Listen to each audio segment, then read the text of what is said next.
नमस्कार दोस्तों, स्वागत है आपके अपने channel GF study with Raju भाई में।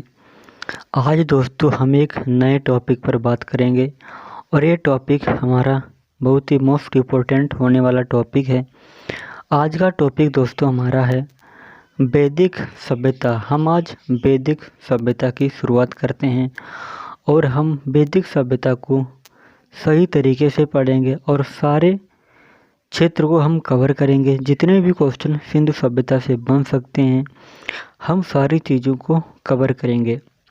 तो चलिए दोस्तों हम शुरू करते हैं। वैदिक सभ्यता। वैदिक सभ्यता को वैदिक काल भी कहा जाता है और वैदिक काल को दो भागों में बांटा गया है, ऋग्वैदिक काल और उत्तर वैदिक काल।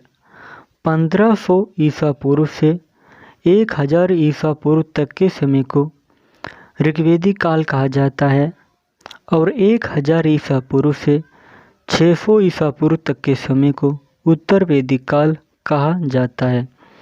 हम दोस्तों पढ़ेंगे पहले ऋग्वैदिक काल के बारे में।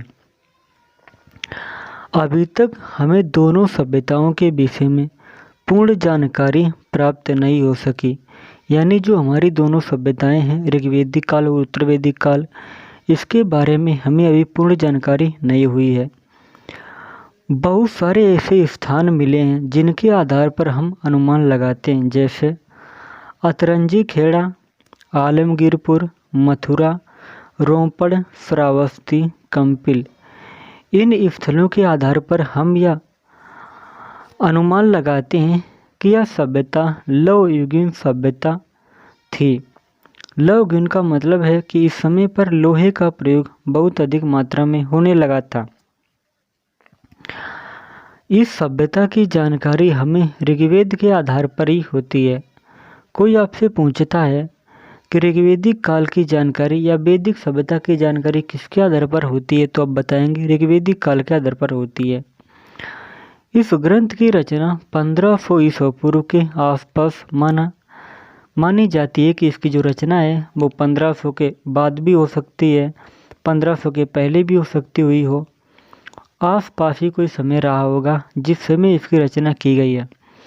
ऋग्वेद का मतलब होता है ऋग प्लस वेद, या इसका संधिविच्छेद होता है। ऋग का तात्पर्य होता है छंदोपाद्य रचना।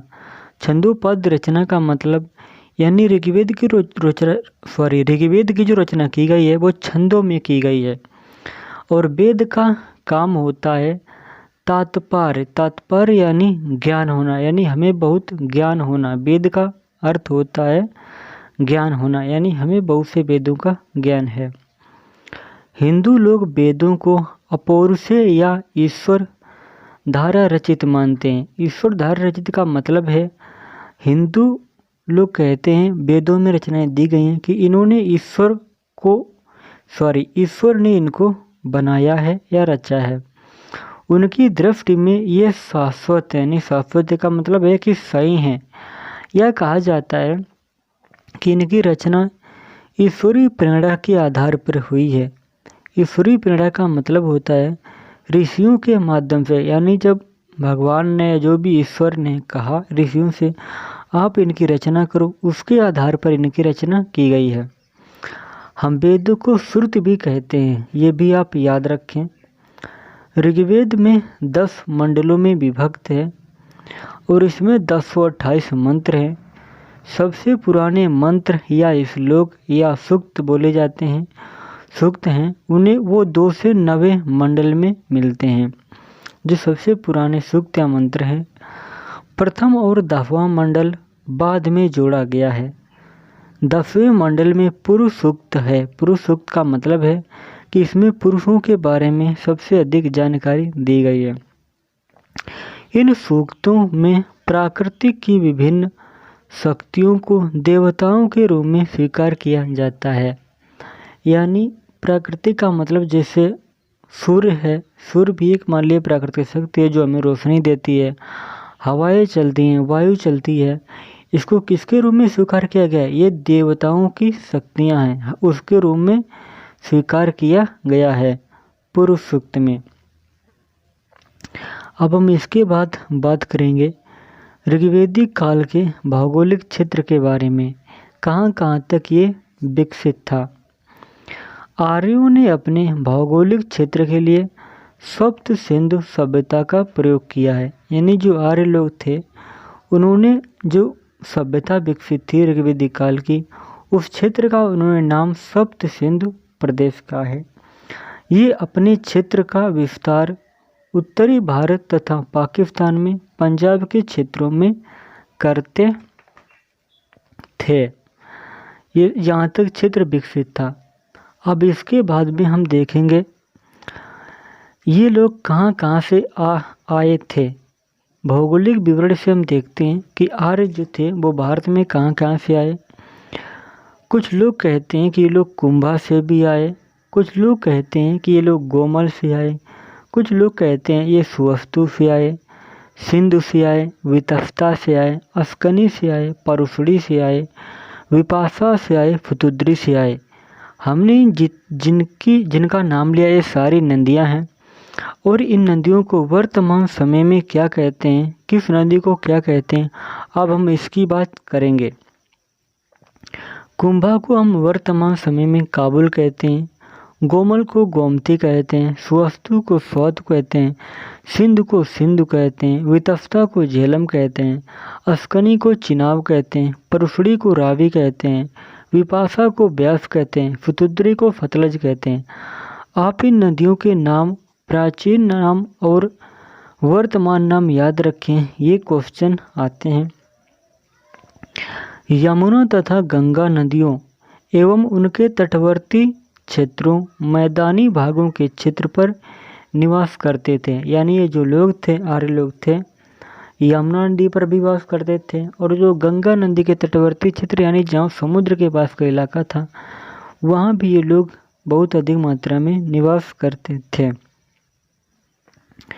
अब हम इसके बाद देखेंगे सामाजिक जीवन, यानी इनका सामाजिक जीवन कैसा था। अब हम इस पर कर रहे हैं चर्चा। ऋग्वैदिक समाज ग्रामीण समाज था। ग्रामीण समाज यानी ये लोग गांव की तरह रहते थे। इस काल के लोगों का जीवन कबायली था। कबायली का मतलब होता है ये लोग कबीले बना करके रहते थे।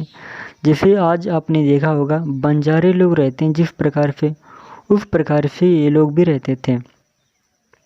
इसलिए वे युद्ध प्रिय थे, यानी वो लोग युद्ध भी करते रहते थे। उनकी रुचियां सामान्य हद तक असभ्य थीं, यानी उनकी रुचियां थीं असभ्य, यानी ऐसी रुचियां थीं, बहुत सारे कामों में उनकी रुचियां थीं। परंतु जिस प्रकार विकसित सोच वाला पुरुष रूढ़ विमुख व स्वतंत्र समाज ऋग्वैदिक काल में था, वैसा समाज कभी भारत में स्थापित नहीं हो सका है। कहने का मतलब है कि ऋग्वैदिक काल में जितने लोग स्वतंत्र थे, उनकी अच्छी आदतें थीं, आज भारत स्वतंत्र भी हो गया है लेकिन उस प्रकार का मनुष्य नहीं हो पाया है।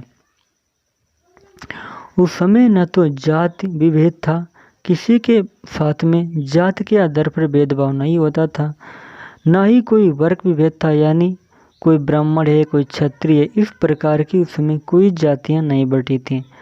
न ही स्त्रियों को हीनता के भाव से देखा जाता था। उस समय पर स्त्रियों की भी बहुत मान मर्यादा और स्त्रियों को भी इज्जत मिलती थी समाज में, उनको भी पुरुषों की बराबर से देखा जाता था। तो दोस्तों आज तक मैं यही बात करता हूँ और इसके आगे हम आपको नेक्स्ट वीडियो में मिलेंगे। मैं आशा करता हूँ आपको वीडियो पसंद आया होगा। आपने पूरा वीडियो देखा इसके लिए आपका बहुत बहुत धन्यवाद। तो मिलते हैं दोस्तों आपको नेक्स्ट वीडियो में। नमस्कार।